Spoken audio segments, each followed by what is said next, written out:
जय जिनेंद्र दर्शकों, क्या आप जानते हैं पंच परावर्तन क्या होता है और ये कितने प्रकार का होता है? आइए इस वीडियो के माध्यम से हम जानते हैं। यह जीव इस लोक में चारों गतियों में भ्रमण करता है, तब तक ये संसारी कहलाता है।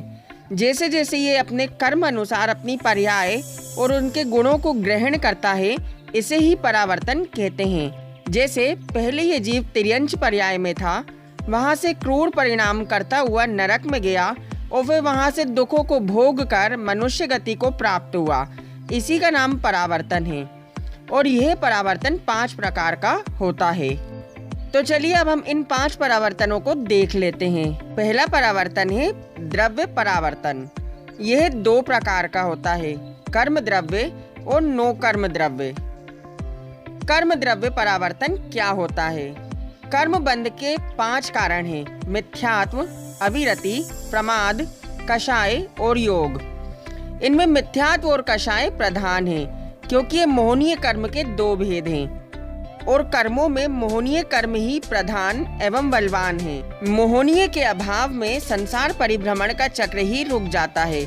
इस मिथ्यात्व और कषाय के अधीन हुआ संसारी जीव ज्ञानावरण आदि 7 कर्मों के उदय पुद्गल स्कंदों को प्रति समय ग्रहण करता है। इस लोक में कार्मण वर्गणाएं भरी हुई हैं। ये जीव अपने योग्य ही उनको ग्रहण करता है। इसी प्रकार जब जीव अपने योग्य इन पुद्गल स्कंदों को ग्रहण करता हुआ उनको भोग कर छोड़ देता है और 8 कर्मों के उदय से ग्रहित और अग्रहित को प्रति समय ग्रहण कर उनको छोड़ दिया करता है और ऐसे ही मिश्र को ग्रहण कर उनको छोड़ देता है, उसके बाद जब वे ही पुद्गल वैसे ही रूप, रस, गंध, स्पर्श आदि भावों को लेकर उसी के वैसे ही परिणाम से पुनः कर्म रूप परिणत होते हैं, उसे कर्म द्रव्य परिवर्तन कहते हैं। नो कर्म द्रव्य परावर्तन क्या होता है? इस तरह किसी समय में एक जीव ने औदारिक, वैक्रियक और आहारक इन तीनों शरीरों और 6 पर्याप्तियों के योग्य 9 कर्म पुद्गल स्कंद ग्रहण किए हों और भोग कर उन्हें छोड़ दिए हों। पूर्वोक्त क्रम से अनुसार जब वे ही 9 कर्म पुद्गल उसी रूप, रस आदि को लेकर जीव के द्वारा पुनः 9 कर्म रूप ग्रहण किए जाते हैं, उसे 9 कर्म द्रव्य परिवर्तन कहते हैं। दूसरा, क्षेत्र परावर्तन। यह जीव इस लोक के समस्त प्रदेशों में उत्पन्न होता हुआ जन्म मरण को प्राप्त होता है।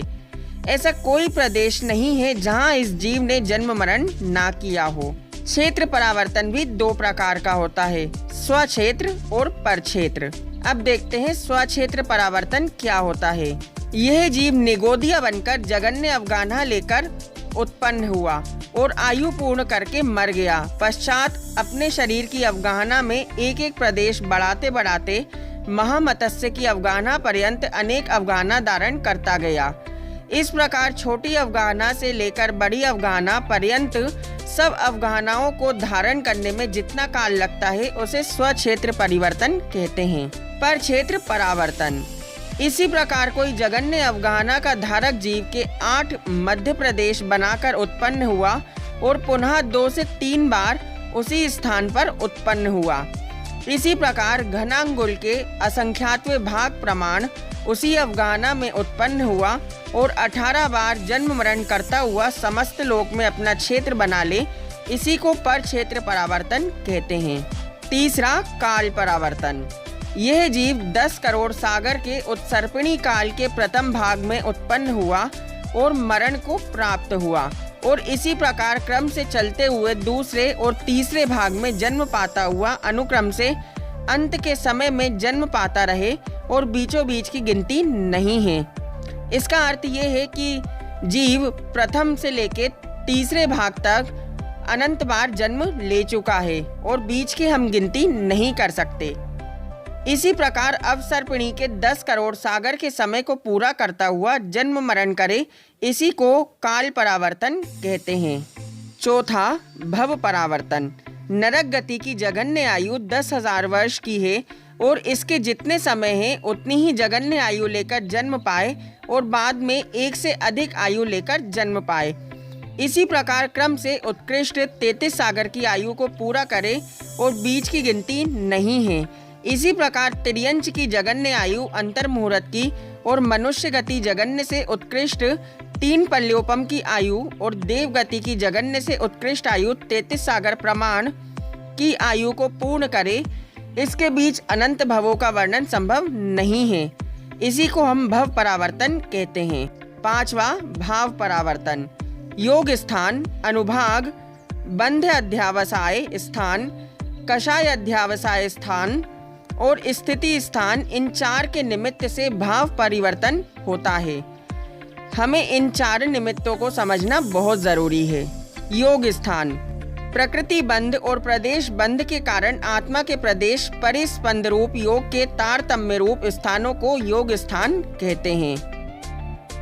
अनुभाग बंधाध्यावसाय स्थान। अनुभाग बंध के कारण कषाय के तारतम्य स्थानों को अनुभाग बंधाध्यावसाय स्थान कहते हैं। स्थिति बंध के कारण कषाय के तारतम्य स्थानों को कषाय स्थान या स्थिति बंधाध्यावसाय स्थान कहते हैं। बंधने वाले कर्म की स्थिति के भेदों को स्थिति स्थान कहते हैं। कषाय अध्यावसाय स्थान। पंचेंद्रिय संगी पर्याप्तक मिथ्या दृष्टि कोई एक जीव ज्ञानावरण प्रकृति की सबसे जघन्य अपने योग्य अनंत करोड़ प्रमाण स्थिति को प्राप्त होता है। उसकी इस स्थिति के योग्य षड स्थान पतित असंख्यात लोक प्रमाण कषाय अध्यावसाय स्थान होते हैं। स्थिति स्थान। इस कषाय स्थान के अनुभाग स्थान तथा योग स्थान पूर्ववत जानने चाहिए। इस प्रकार सब कषाय स्थानों की समाप्ति तक अनुभाग स्थान और योग स्थानों की समाप्ति का क्रम जानना चाहिए। कषाय स्थानों के बीच समाप्त होने पर वही जीव उसी कर्म की एक समय अधिक अंतः करोड़ सागर प्रमाण स्थिति बांधता है। उसके ही कषाय स्थान, अनुभाग स्थान तथा योग स्थान पूर्ववत होते हैं। इस प्रकार एक एक समय बढ़ाते बढ़ाते उत्कृष्ट स्थिति 30 कोड़ा कोड़ी सागर पर्यंत प्रत्येक स्थिति के कषाय स्थान, अनुभाग स्थान और योग स्थानों का क्रम जानना चाहिए। इस प्रकार सब कर्मों की स्थितियों के भोगने को भाव परिवर्तन कहते हैं। दर्शकों, एक महत्वपूर्ण बात हम और आपको बताते हैं। सम्यक दृष्टि जीव यदि सम्यक्त से दूर होकर अधिक से अधिक संसार में भ्रमण करे तो वह अर्धपुद्गल परावर्तन मात्र काल तक भ्रमण करता है, जो कि द्रव्य परिवर्तन के अंतर्गत 9 कर्म पुद्गल परावर्तन काल के समान है, किंतु यह भी अनंत काल सदृश होने से अनंत कहलाता है। तो दर्शकों, इस प्रकार आप और हम सभी इस संसार में अनादिकाल से भटकते आ रहे हैं और इन्हीं 5 परिवर्तनों को भोगते आ रहे हैं। यदि हमें इससे बचना है तो हमें सम्यक्त के मार्ग पर चलकर ही इस भव भ्रमण को रोकना होगा। अगर आपको यह वीडियो अच्छा लगा तो इस वीडियो को लाइक एंड शेयर ज़रूर करें और अगर आप हमारे चैनल पर नए हैं तो जिनवाणी ज्ञान चैनल को ज़रूर सब्सक्राइब करें। हम मिलेंगे नेक्स्ट वीडियो में, तब तक के लिए जय जिनेंद्र।